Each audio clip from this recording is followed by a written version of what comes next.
Putin telling the West to back off. This comes amid international concern over his troop buildup on the Ukraine border. Here in the U.S., one top military commander says the chances of nuclear war are actually increasing.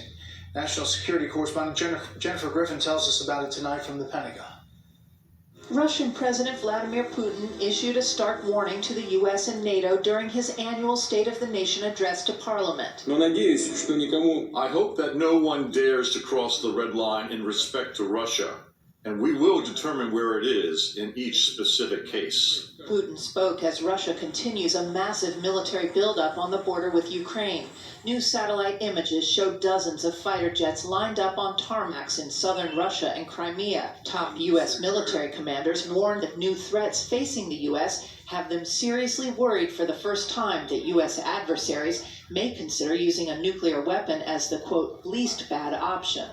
The admiral in charge of America's nuclear arsenal says it's the first time in history the U.S. has had to deter two nuclear powers at the same time, Russia and China. I cannot deter with the leftovers of the Cold War forever into the future. That is a 70-era weapon system that I'm going to have to employ against 2030 level threats. Some Democrats want to scrap one leg of the nuclear triad, the 400 ground-based missiles currently in silos across 3 states. The head of Strategic Command says he needs to replace, not update, those 50-year-old Minuteman III missiles. Democrats don't like the price tag. You know, we're currently spending $44.5 billion a year on nuclear weapons.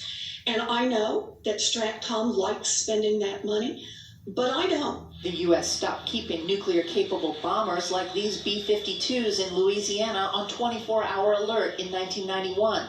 But Admiral Richard warns if the U.S. scraps its ground-based missiles, it would have to rely too much on submarine-launched nukes. And under those conditions, I would request to re-alert the bombers.